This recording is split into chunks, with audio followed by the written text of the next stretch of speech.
Bringing you your favorite new MCs, it's Dormville! I was king of birth, so when I cried, my mind then had to push. Yet I still hide behind this ink like I'm a fucking octopus. Scared to show the real me, so I be fake acting tough. But don't get it fucked up, I throw down if niggas get to acting up. But I'd rather be laughing and dapping up than throwing hands and cracking slapping us. Plus, you had my back while you backing up. Subtracting bitches wasn't adding up. Now we had each other when we had it. What's going on, everybody? It's Dormville. I'm Mike Hood with my co-host, Backstage Phantom. and we're sitting down today with rapper Blvck Moses. How are you doing, man? Man, I'm doing well. I'm alive and breathing. How y'all doing?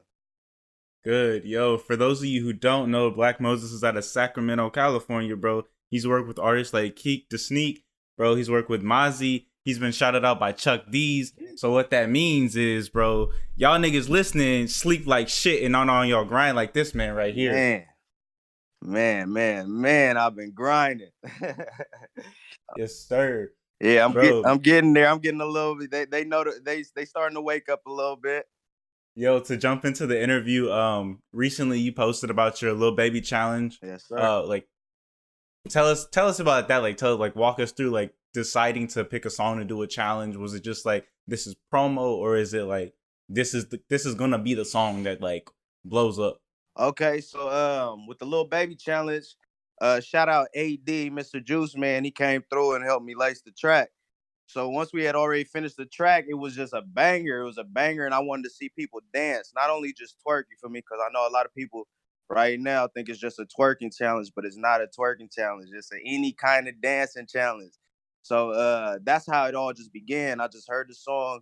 It seemed like something you could dance to because I danced, you feel me? And I was dancing to it. So I just wanted to put it out there for the people, just some feel good music, man, just to have fun and dance to. So anything you do, you got to add some money to it. So we threw some dollars on it.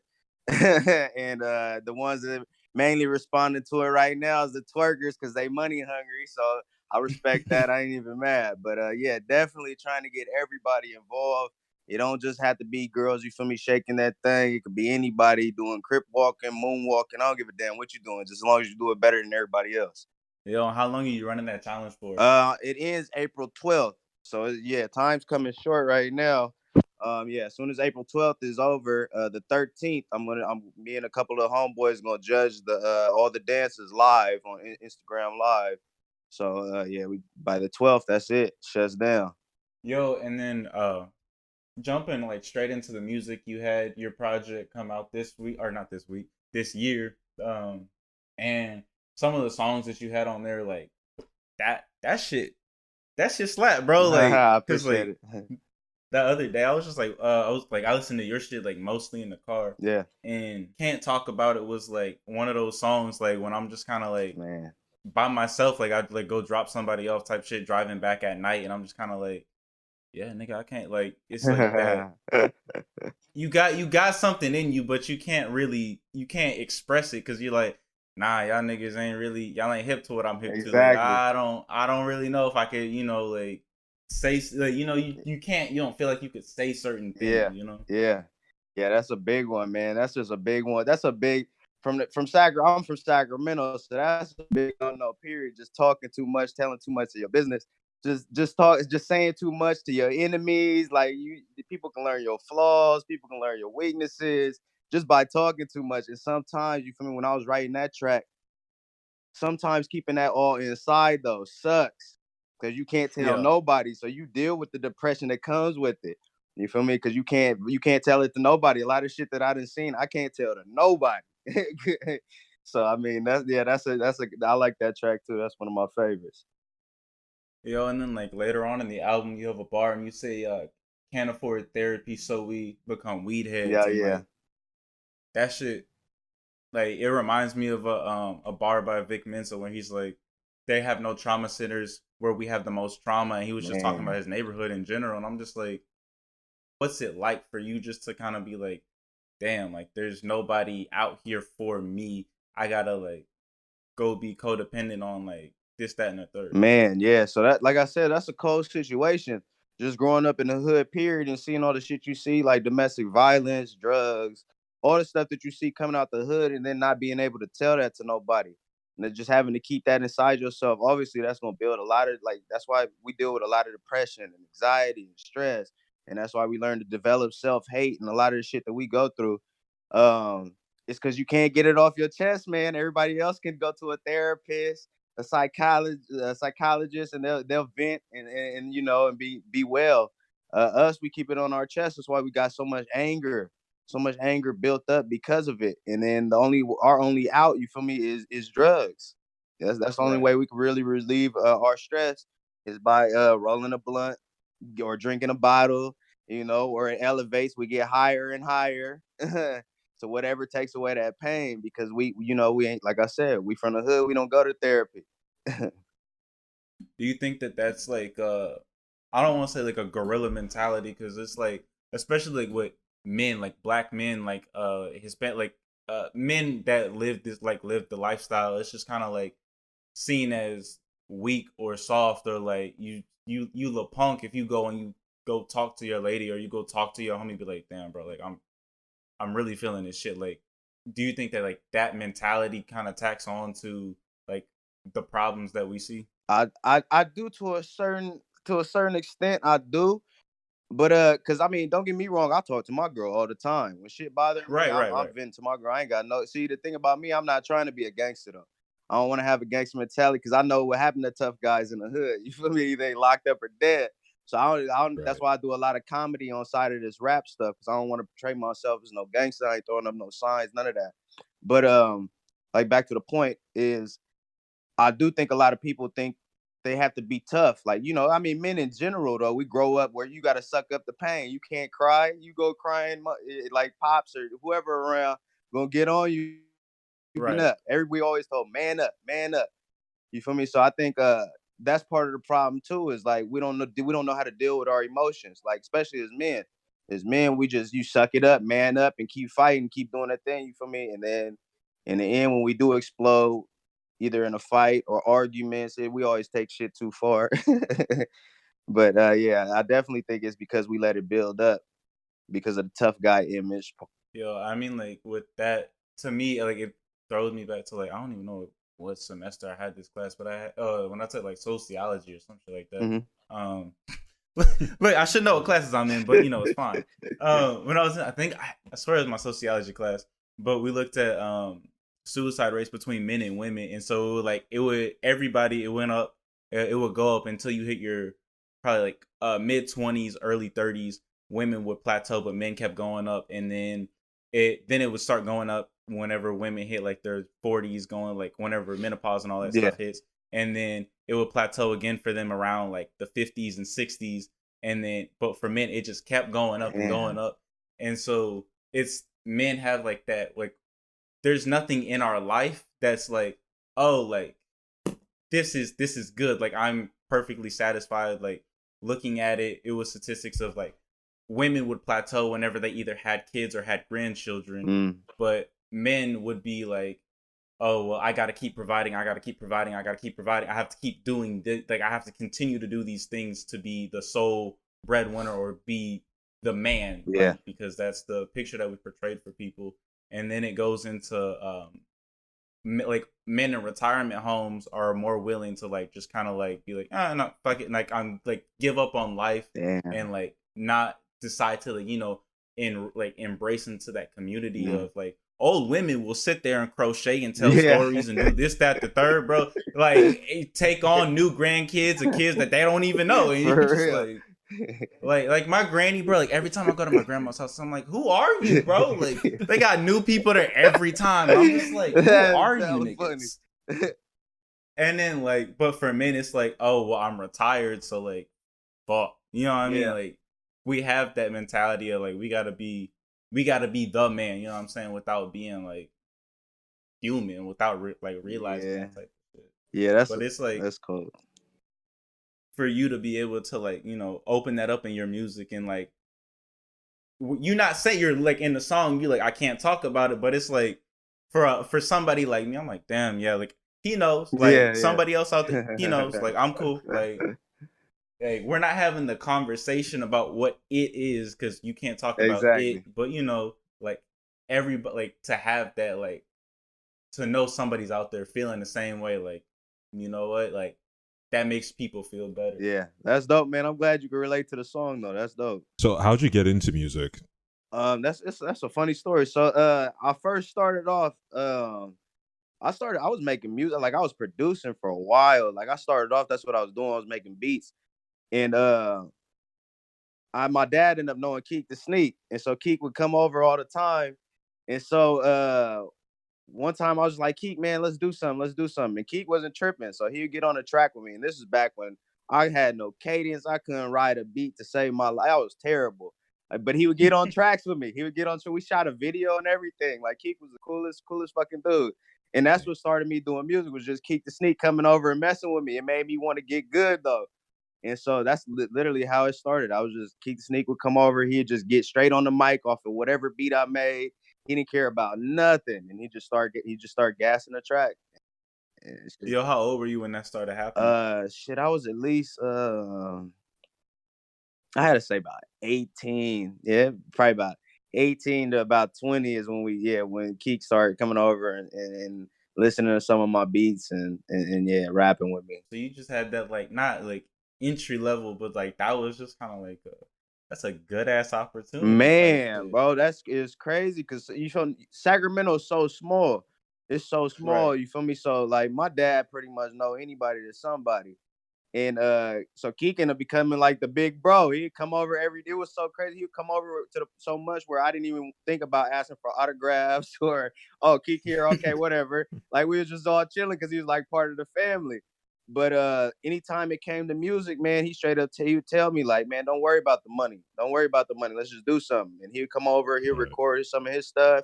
He'll come over, record some stuff with me. You feel me? He'll give me a little game on everything. But yeah, Keek was he's a good dude. Yo, and like looking, like going through like your discography and like looking at stuff, like one of the other things that kind of like caught my eye was just like the cover art for the last three like projects that you've done. Yeah. I'm just like, who is that? You, like, you doing the art? Is that somebody else that you like kind of contract out for? Yeah, that's another guy, man. I can't remember his right now. That's killing me because he's a beast, man. Yeah, I mean, if you go to my page though, at Blvck Moses 916, you can see I always tag him. It's like artist. I can't remember his name. I apologize if he listened to this, but he is a beast, man. I pick because he does comics, he does everything. That's how I found him because he's like big on doing like black comics though, black manga and stuff like that. And I'm big on supporting the black community, period. So yeah, so when I just hit him up, and then like I said, the internet's a crazy thing, man. You can really build relationships with people. So because bro's cool, he'll drop everything. He dropped everything on the last the Cold Winter album cover. He dropped everything because he was building this manga for one of the art shows in New York.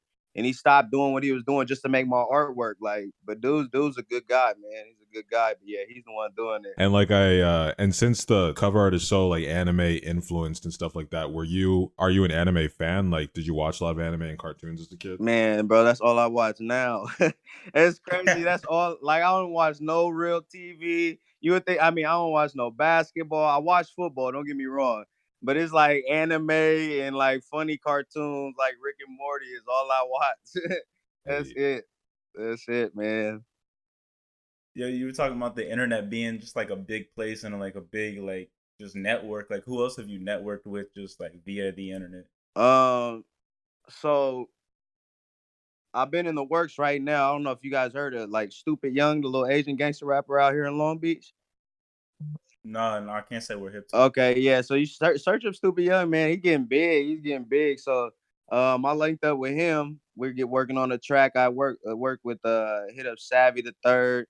Like it's just a great networking place, man. Especially for people that are money hungry, like people about their money on IG. You hit them up. You got to talk dollars though. As soon as you throw out a dollar sign, man, you can instantly get anybody pretty much to do anything.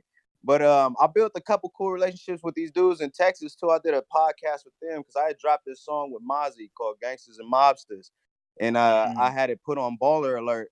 And these guys from Texas hit me up, wanted me to do a podcast. Long story short, one of them, Antonio, ended up flying out here. We linked up in LA because I live in LA now. We linked up in LA, hung out, like cool dude, man. It's just a lot of cool people out there. It's just good to meet people that, vibe off your music, and then really you feel your music so much that they want to feel like see if you're a good person. And a lot of people Right. reach out to me, not on no weird shit. They just reach out to me and want to conversate. They come to LA, they want to hang out, and I'm not like the kind of person that ain't going, like, if you come to LA and we can both meet up, we can set a date and time for sure. I'm gonna hang out with you. But yeah, I meet a lot of cool people on there.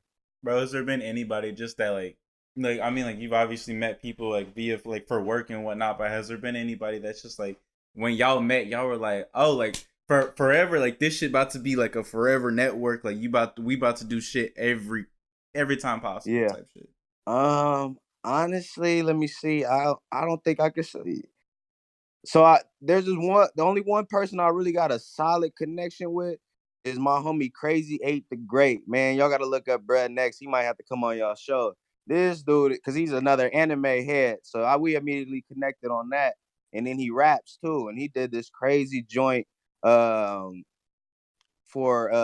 Dragon Ball Z. It's a crazy track though, but bruh's nice. Well, you know what it's called? Man, I know it I don't know what it's called, but Crazy 8 the Great. But he spells 8 with just the number 8 the Great. Bruh's nice, man. When I say, hey, I don't vouch for too many rappers, but bruh's nice. And I met him online. I met him online, but shit, ever since we've been online, he's supposed to come out here soon too, so we could do a track together and do a video. But like, bruh's, I mean, I don't know. Like I said, it's just certain people you connect with all the way, and like him and me just really vibe on anime, on wordplay, on music, on. It's like, bruh's just a good dude. He's a good dude. That's probably like the closest person that I met online that I feel like I could actually call a friend. Everybody else is like an associate, people I met. They're cool people, don't get me wrong.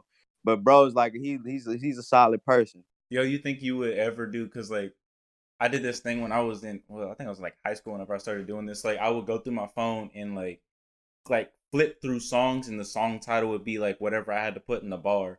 But like with anime, do you think you would ever do like flip through like like whatever's in your playlist, and then do it like start off with Dragon Ball, and then you have to make a Dragon Ball reference, like X amount of Dragon Ball references, like you gotta make or just like list out characters, like you can make a Boo, then Goku, then Vegeta, then Piccolo. Like would you ever do like a challenge or something like that? Man, I would, but it would have to be something written because I am by far the worst freestyler in this world. Bro, I'll put that on record. Like the shit I write is crazy, but if you heard me freestyle, you'd be like, this is not the same guy.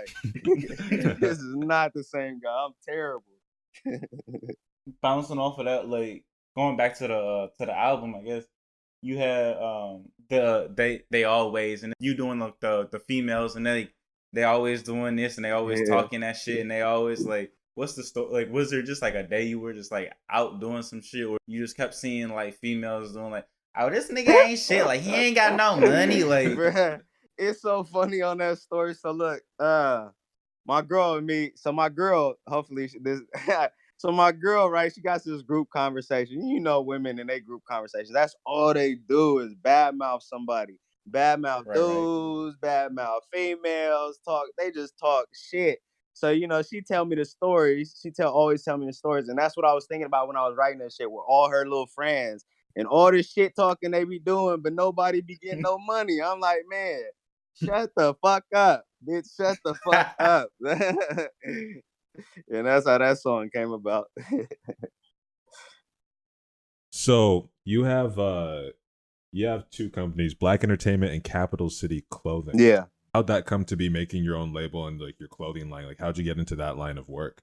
Okay, well shit. With the clothing line, I came out with Capital City Clothing like a long time ago, man. I was doing these Californication shirts when I first came to LA, probably about 7 years ago. And then just out the blue, I came up with the idea of 10 Commandments because I'm Blvck Moses. So I started doing these 10 Commandment sweaters with "Thou shalt not snitch," but just like a whole lot of hood rules on the back of them. And so that's when you feel me, I'm working on getting it trademarked and all this stuff right now. But so that's when I moved over to the clothing line, getting a little more heavy into that business. And then with the Black Entertainment, I just wanted something to something a little more professional. I don't want to be like referenced as a SoundCloud rapper, or I want my shit or whatever. Like I don't want to just be like, oh, that's that guy on Instagram that makes funny videos. I want something tied down to Right. me with something bigger. So I was like, like I need to get I need to get a real company together, and that's where Black Entertainment falls in. That's more so directed towards the music and the comedy or the film, whatever I'm doing in that area.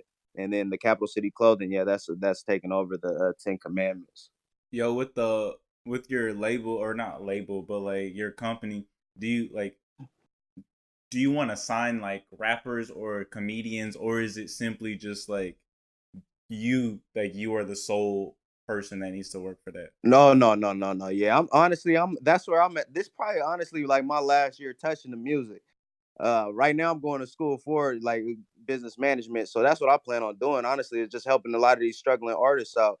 Is because I'm seeing like how a lot, man, if you could see how many bullshit emails I get a day from people trying to steal money from me, it's crazy. I'm like, man, why would you want to do that to somebody that got a dream, that's trying to feed their family, trying to get out the hood, whatever the situation is, the reason why Right. they rapping, why would you want to steal money from them? And so that's my, honestly, that's my goal with that company, is to learn enough, get enough education in this business and in this music, in the business, in the music as well, and then help some of these struggling artists out. But I'm only signing the best of the best. I'm not giving none of the homies deals. So if y'all listening, that's off the table. Like, but if for real, like if you seriously talented, that's what I plan on doing, is putting profiles together and little things, steps that they could take to, and obviously signing the artists, some artists, and getting them out there, man. Because shit, man, I'm telling you, when you see some of these crooked people with promotion and beats and it's like all the stuff they want to do for you just to steal your money, man, it's Yeah. it's messed up. Yo, I mean, like, I was gonna put this in your little intro thing, and I dead ass spaced. But yo, congratulations on making that dean's list, Oh, bro. appreciate it, brother. Appreciate it, man. That's a lot of hard work. Yo, bro, absolutely, that shit is not easy to get, At bro. all, man. At all. Shit, that's a big accomplishment. That's probably one of my better accomplishments, man. Yo, and like with you being a business management major and everything, like, at what point did you say like I'm going to school for business rather than like, oh, I could go to school and like learn engineering and do all these other things, or like take the money and put it into music, or just put it into like the label and put it into the clothing. But like you've decided to go into school and actually like learn it from people that like teach that shit, Yeah.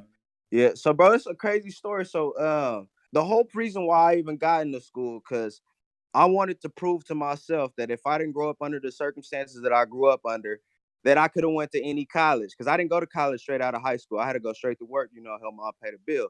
Um, so once I got financially stable, I was like, man, let's see what we really could have did. And so that's why I pushed myself only to get A's, first of all, and that's why I enrolled in school, and then took the business a little further too. And as I was going to school, a lot of the classes started to open up like my thought process, deep, getting bigger and bigger. I'm like, bro, let's do this for something bigger then. And so that's why I wanted to learn business and finance. That's how I first started off. I wanted to learn the business and finance. That's why I took a shitload of accounting classes, because I wanted to bring that back to the hood. I was like, man, in the hood, a lot of people don't know how to spend money. They don't know about compound interest. They don't know about a lot of stuff, Right. to invest their money, to make it make money. They just spend money. So they don't know a lot about Right. that stuff. So I was like, man, this is something that I really need to learn, so I can come back to the hood and give it to the hood. This is shit that they need to know so they can stop selling dope, so they can invest in stocks and start making some real money. You can make the same amount of money investing in stocks as you do selling dope. And so that's where it ended up leading to. That's God's plan, though. You feel me? But at first, when I first started off, it was all just to prove to myself that if I had different circumstances, I could have been at any college.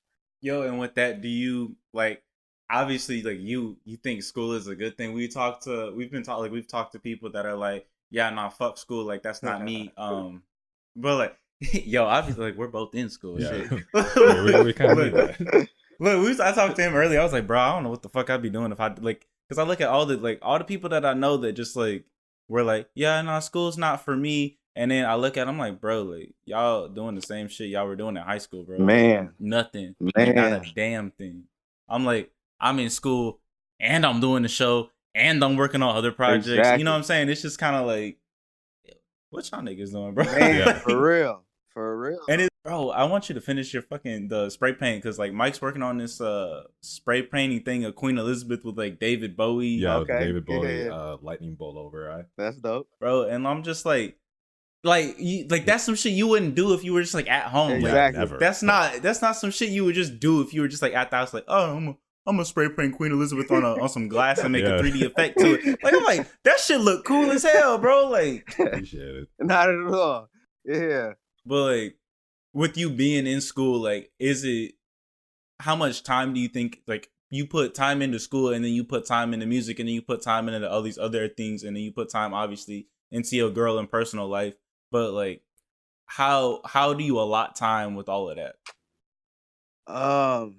Man, it's all about time management, priorities, bro. That's a lot of people that school ain't for them is because they don't got their priorities right. Like partying is more important, or going on Right. social media, checking your statuses are more important, or like you Yeah. can find a bunch of shit that's more important than learning if you choose to, obviously.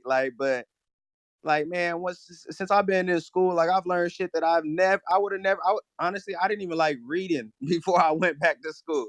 Like now I'm picking up books, reading shit, learning more stuff. Like that's what I'm saying. Like it's not only will it better them in the future as far as getting a job, because you need them degrees. Like you need a degree, man, to be anything success. I mean, you could be like maybe an entry level manager, but you're not gonna be a CEO, a CFO with no fucking degree. Like you can only Right. then now you're setting limitations on yourself. Like you saying, oh, I only want to go this far in life, and that's not how we humans made it. Period. We evolve. We got to keep evolving, or we dying. And so, like that's school. School is helping you evolve, man. That's brain food.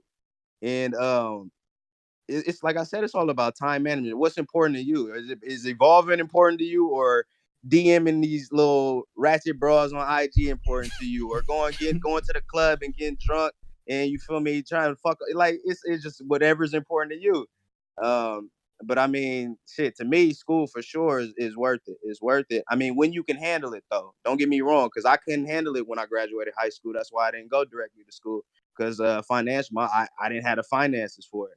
And it's tough, man. It's tough. If you ain't got no bank and you trying to go to school and you ain't got a place to live, or you ain't got food, like it's tough. I ain't gonna knock nobody. It's definitely tough to go to be a full-time student, but definitely if you could do it for sure. What would be like what would be your advice to people like who don't really have the means to go to school? Like what would you say to what would you say to those kind of people whose school isn't for them yet? Like what could they do in order to prep to be a more school oriented person? Well, honestly, you got, I mean, regardless, you got to be about your money. You got to get a job. You got to start trying to build a career. Even without that degree, you could build something somewhat of a career. Because I got all the way up to, you feel me, a branch manager at Prax Air before I went back to school. So there's opportunity without that degree. But at the same time, you still got to educate yourself. You can't go in an interview sounding retarded, saying nigga, being dumb and shit, and think you're gonna get a job, like, or slang, using slang. You got to know what the fuck you going in an interview for, and you got to know how to talk. So obviously that comes from reading and other shit that you're gonna have to do. Um, but yeah, until you can actually go to school and get the degree, I mean, you got to get a job. You got to get a job. You got to build that resume. That's the biggest thing, is building that resume, man. Build that resume up until you can get those finances. Because once you get the good job, then you got the finances to go to school, and you know you could take the vacations or whatever the hell, and then you're not stressing about where the hell you gonna live or what you gonna eat as you go to school, because you got the finances to cover all that. So definitely, that's a big thing. Is still work on yourself, work on getting that job until you're ready. But don't put it off for too long, because man, the longer you put it off, the harder it is to get back in there. Right. Yo, and like you've been talking about like school, and then early you said that you do comedy on like not on the side, but like as an addition. And so like between music and comedy, like which one of those is like what's like this is it, bro? Like this, which one did you fall in love with first, and like all of that? So music I fell in love with. I've always been, you feel me, a class clown though. That's what most of my problem was with school, period. I felt like I had to tell all the jokes while the teachers was teaching. So that was a big issue for me. But honestly, like I feel like I'm not I'm just a creative person. I don't even like to be called just a rapper or an artist. You feel me? I'm just a creative person. That's why I got into making videos. I don't know if you guys had the chance to see, but every video that's on my page, I made it. So, I just like to express myself, my artistic abilities, however I can do it. Like I draw, don't get me wrong, I can draw pretty well. Like I do the comedy thing, but I was doing these Black and Boo videos. I took them all off my page because I wanted to just focus one page on music. But the Black and Boo videos was getting popping. They was getting big. I had it on Baller Alert and everything else, but I took it down from my page because like I said, I wanted just one main focus for that was gonna be music. Um, but like if I had to pick, there's no way I could pick, man. It's like putting me in a cage. I gotta just release all my creative abilities everywhere, man, everywhere. There'll be some days where I'll have like a dope ass idea for a track. I'm like, oh bro, I gotta make this beat. I gotta put these verses down. Then I want to shoot the video to look just like this. Or there'll be days where I'll be like, man, let me create this crazy motherfucker named Pretty Tony and have him interview rappers and then just be hella rude the whole time they trying to talk about their project. You feel me? And that shit's funny to me. Yeah. But honestly, everything I do is literally just for me because it be inside of me and I need to get it out. I don't be thinking about like, oh, yo, who's gonna like this shit or who's gonna think this is funny. It's just be like, bro, this shit is funny to me, man. And then I'll just set some shit up or I'll write some shit. And yeah, man, that's how it happens. Yeah, you think that self-doubt and like a lot of people worry about like, oh, how many likes is this gonna get? How many people are gonna think that this pops off? Like, oh shit, well, what if these niggas say I'm corny? Like, Bro, you think that that's a big part of people's like mental state whenever they're in the industry? man, bro, I think that's the biggest. I think that's why a lot of people get writer's block. I think that's a lot like that. It's big because you get to the point where you're too focused on pleasing people, man, and you can never be happy pleasing people. There's no way you could please people and be happy, bro. It's either your happiness or theirs. I'm just gonna tell you like it is. It's either your happiness or somebody else's. So, like when it comes to anything, especially music, like the last thing I'm thinking about is like, yo, is so and so gonna like this shit? Is the niggas from my hood gonna think this is cool because you feel me? I'm talking about my lady, or like, or I ain't saying the N word enough in this track, or I ain't saying curse words in this track at all. Like, how the hood gonna feel about? I'll be like, man, I don't give a fuck how nobody feel about nothing I do.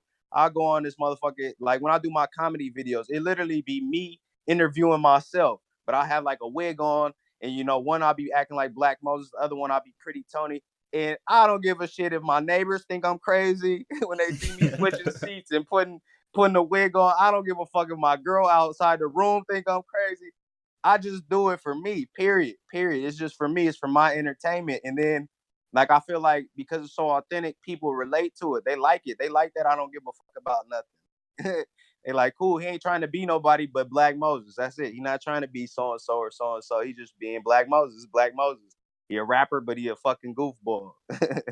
Yo, how did you come across the name Blvck Moses? Was it just like a one day type shit, or was it just like, oh, like, like I'm about to lead these niggas like out the hood, or I'm about to, you know what I'm saying? Like, what was it That's about? exactly what it was, brother. So at first, before I came with the Blvck Moses, I was LD the Great, and then like I was really spiritual at one point in my life. Like I was super super spiritual.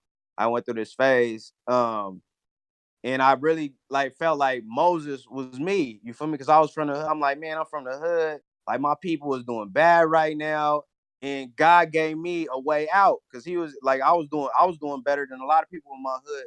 So I'm like, bro, it's only right that I pull everybody else out. But I feel like I'm the only one that could reach this limit that they can't leave. They can't reach. They too hood for it. But the motherfuckers gonna let me in through the back door. So then I was like, man, I should just be. Then I was like, man, I could be Blvck Moses. I could be Blvck Moses. And then I just changed the A to a V, like an upside down A. And I was like, man, I'm gonna start running with Blvck Moses. And that was the whole thing behind it though. That yeah, I was gonna get out the hood and then come get everybody, man. I was gonna I was gonna come back to the hood, make the hood the suburbs, teach them everything that I knew. And then you feel me? When they killed me, they killed me. Because I mean, everybody know once you go back to the hood and start saving people, the government coming after your ass. So I mean, but that was my main thing. Like, yo, I'm about to really get out this motherfucker, and I'm coming back though. I don't want to just get out and then live a fancy life on IG. I want to come back and get my people, man. And so yeah, that's how the Blvck Moses came about. Yo, is that what, like, because you want to sign people to Black Entertainment? Do you think that will you like? I don't know if this is like a something you would do under Black Entertainment or what, but like go back and teach classes like at the Wire, like whatever, like local rec center or something like that y'all have, like go back and then rent out a big like room or some shit and just kind of like give a finance class or give like a real estate class or give some type of, is that like the stuff that you're looking at doing whenever you try to pull everybody up, or is it more of a job opportunity type deal that you want to do? Bro, that's crazy. You right on it, man. You right on it. So that's my ultimate goal right there too. So I've been putting a lot of money to the side, and but that's my ultimate goal is getting a youth center in my hood because I got to start with the next generation. Because we set in Right. our That's way. what's So I up. got to start. I got to start with these kids, and that's where I plan on doing it, man. I plan on teaching them finance. I plan on teaching them law. I plan on teaching them nutrition. I plan on teaching them everything that they really need to survive in this world. You feel me? And that's what I plan on doing is getting a youth center. But the crazy part about it is that, so my girl, uh, I met her a while back, but I didn't know she was going to school for psychology. And so it damn near worked out perfect because when I go back to the hood and open this youth center, they can talk about it. You feel me? Because they gonna have her. Right. I'm gonna have her in there. Letting the kids come in there and vent and just, doing her little psychology shit. I don't know everything that's tied into that, so I don't want to talk about it. But that's my goal, man. That's the goal before I leave this earth for sure, man. You're gonna see I'm gonna call it grandma's house because that's where I grew up. Is moms and pops would drop me off at grandma's house and take off for a few days. So that's what I'm gonna call it, the youth center, grandma's house, because a lot of people you can relate to that anyways, getting dropped off at grandma's house. And yeah, man, I plan on putting a lot of stuff together. Yo, at this point in time, like how far along is it? Just planning stage, or is it like X? Like once we hit X amount of dollars, we can start construction, or like where is it at in that process? So right now it's still in planning stage. One thing about me, I don't like to just jump into shit without having Mm-hmm. enough information, man. I feel like that's a big downfall. Like I just blow through capital and everything else. So my thing mainly is it's in planning stage currently until I can really understand the nonprofit organizations and just everything, like where am I gonna get a building, all this stuff. Um, but it's definitely a plan in the works within the next 5 years. Oh, that's what I'm giving myself, 5 years. Like within 5 years, I need to get my first, even if it's like a little building. Like I need to have something within this next 5 years already dedicated to this youth center. So before I pull up with a Lambo, I better have a youth center, or y'all give me a call and tell me I'm tripping, man. Play this shit back for me, for sure, Bet. for Yeah. sure. Is there any like are there any other big projects like Grandma's house that you like have like in mind, or is it just like that and then whenever you finish that, then you'll think about the next thing? Um, Honestly, yeah, that's like my main goal in life. That's like a lifetime achievement right there for me to get that youth center up and going. Right now, man, I'm just trying to make it long enough to do it. That's my main focus, bro. Honestly, I've been trying to get back in shape and just preserve life because I mean, shit, I just want to see it. I want to live long enough to be able to accomplish it. And so that's like where all my energy is going to currently besides school. But like right now, like my main focus is just banging out this school, obtaining as much knowledge as I can to bring back to the hood. Yo, how long do you have left in school? Honestly, I graduate in fall, and then that's when I'll get to go to an actual university. Because right now I'm at the city college. Okay. So yeah, so I graduate in fall, and then hopefully I get into UCLA. So that's what I'm applying to right now is UCLA and USC. Uh, That's and then what's my up. parents didn't have no money, so they couldn't pay for me to get into USC. Like everybody doing bro, right now with these little bro, kids, man. look. So yeah, if you see me at USC, you know for sure I was supposed to be there. But yeah, so that's what I'm in the works with right now. So yeah, I should graduate in the fall. That's big ups, bro. Appreciate it for sure. While in the process of being in school, you've been working on a project, spring cleaning. We've seen like the snippet that you put out on IG with can't remember her name. Lady Z. Yeah, Yeah. yeah. Yep. And so, well, what's that project looking like at this point? Like, is there a release date? Are we looking at around the corner or at the end of the year, or what's going on with that? Okay, so that's funny because it's actually it started off Lady Z's project. That's my sister, my older sister. So it's we started off. I was just helping her put something together so she can get it out there. And then she was like, "Man, let's just make this a collaboration album and let's just get it going." So that's when we just started working. We pretty much have everything done, but the thing is it's just like finding finding the time to get it all recorded and mixed and mastered. So honestly, I'm trying to push it for a May release. I'm trying to get it for a May release, man. That's what I'm trying to push it for is a May release. But yeah, so it's a collaboration album between Lady Z and myself. And yeah, so hopefully by May, I'll shit. Hopefully by the middle of this month, I at least have a date for everybody and some album artwork. Yeah, you think you're gonna use the same guy that does all your albums Oh already? yeah, for sure. Yeah, I feel like that's kind of like my little logo. It's like you got to see the anime character to know that that's really a Blvck Moses project. Yeah. Yo, what is the for the album? Is it like a conceptual album, or is it just like songs that y'all did together that y'all like to do together? So it's crazy. So so how it even came about? I bought a house in Sacramento, and recently I went out there because I'm getting ready to sell it and move my parents out here to LA. So while I was cleaning out the house, like I was going through shit, so much old shit, and it just like started fucking with my feelings again, man. And that's the best time for me to write is when I'm in my feelings about anything. So I'm like seeing old clothes from this and that and this and that. And so so it first started out spring cleaning, started off like more of a it was more personal than anything. It was kind of personal, you know, because I'm like I said, I'm cleaning shit out. So a lot of memories and of shit that went down in that house start hitting me, and so I wanted to talk about it on tracks and stuff like that. But then and then in the middle of it, I don't know, we just started having fun. So then it turned into like we got a couple little bangers and ratchet shit on there. I don't know, man. It's like all over the place. But it's a solid album, man. It's a solid album. Like it'll be good for the people that like Cold Winter, but it'll also be good for people that like to turn up and have fun too. I'm gonna mix it up.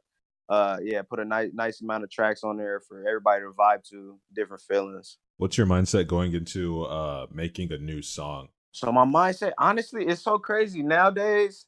Before I even make a song, I'm thinking of a video. Like I'm like, bro, how do I want to shoot? Like the last video I put out, I had like this ring concept where I had my niece come through the TV and all this other crazy shit. So when I'm thinking about the video, I'm like, okay, I need some crazy ass lyrics. Then I need something that's like wild, like all over the place, like but creep. Like I need a creepy beat. Like so, basically, honestly, right now, like I said, is the first thing I'm thinking about before I even making a song. I make a song is the visuals. Like, how crazy do I want these visuals? Do I want these visuals where I'm just chilling in a chair, putting shit in the bag? Do I want these visuals where whatever the fuck, like all crazy, where it's inverted and the colors all crazy? Like, I don't know, but that's basically how I'm writing songs right now is just by visuals. Like I'm thinking of the visuals first, and then I'm like, okay, let me find a beat. Let me start writing. That's so different from like what most people's creative process that they tell us about. Yeah. Like most people would just like they listen to the beat and they're like, all right, let me write something. Like to think about the visuals before anything else. Like that's new. That's pretty crazy to me. Man, because it's crazy because it hasn't always been like that. My thought process has been like similar to other people's where I hear the beat and everything. But it's just recently, and I honestly, it's crazy as fuck because I tell my girl this all the time. I think it's contributed to like this shit happened because of school. School opened up another part of my brain that I wasn't using that was way more creative.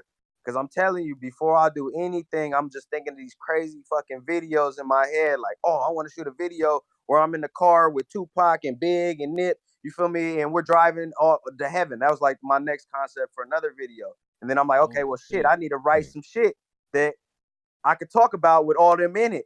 And so I got something on the way that I'm getting ready to drop soon with those visuals. This ain't going on the album, but I just like doing promos with these visuals and shit like that. But that's where the next song came from. Was literally I was thinking about like, yo, I'm gonna throw a green screen on top of my car, and I'm gonna put Big Pac and Nip in the car with me, and we just gonna be vibing to this track on our way to heaven. And then I was like, okay, well, shit, we need to find it like a beat, like a beat that vibe with it, in some lyrics, and then that's just how it went about. And it came out hard though, man. When I drop it, it's a hard track. Yo, do you have a look? You have a release date for it? Like, yo, bro, you keep talking about all this good shit. I'm just like, damn, bro. Nah, I don't have, like, right now. It's so crazy, bro. Like, I kind of regret doing this little baby challenge because I don't really want to post anything else that's going to interfere with it. So that's why I'm kind of waiting, honestly, till the challenge is over, and then I'll start posting like more videos and stuff that I got tucked away because, like I said, I don't want to interfere with the challenge. So yeah, definitely after April 12th, I'll start dropping some more music. Bet. And final question that we ask every Dormville artist that comes up on the show: what's the hardest rap lyric that you've ever heard? Ooh, hardest rap lyric that I ever heard. It's funny, bro. I'm a big Fabulous fan. Like, he has some crazy punchlines, and it's a funny ass punchline, but it always sticks in my head where bro says something. It's kind of old. He says something that he busts in her eyes so she can watch his kids. I thought that was the coldest line back in the day, and I still to this day I still like that line, man. So I'm gonna ride with that one. Yo, bet. Yo, y'all heard it here, bro. Blvck Moses. Y'all need to look out for that spring cleaning, bro. Y'all need to watch out for that video coming through with Blvck Moses, Nip, Pac, Big, bro. Y'all need to tap into the kid, bro. Man. Tap into Stupid Young. Tap into Crazy 8 the Great, bro. And don't forget Spider Deuce too. You gotta tap into Spider Deuce, man. Let them know where they can find you on IG, Twitter. Like, tell them what's up. Okay, so you can find me on IG at Blvck Moses, BLVCK, and then Moses 916. That's my Instagram. That's like basically the only thing that I'm on right now, currently on social media. All my information is there. If you need to reach me by email for features, production, engineering, whatever, it's all on there. So definitely go to my IG. Yo, we appreciate you for coming on the show, bro. We can't wait to see you in Grandma's house. We can't wait to see this project. You know what I'm saying? Like, if you ever need anything, just tap into us. We got you. Man, I appreciate y'all for having me, and I wish y'all the best of luck on everything that y'all doing, for sure. All right, bro. Peace. Thanks for coming on the show. Bless. Thank you. I be on my rats. Just driving and swerving and sweep through this traffic. Top down, getting top from a top, that's a bad bitch. But she FaceTime my homies, they watching, just laugh. I be on my rats. And I really don't give a fuck. And I drink till I'm throwing up. Whatever set that you be banging, the opposite set is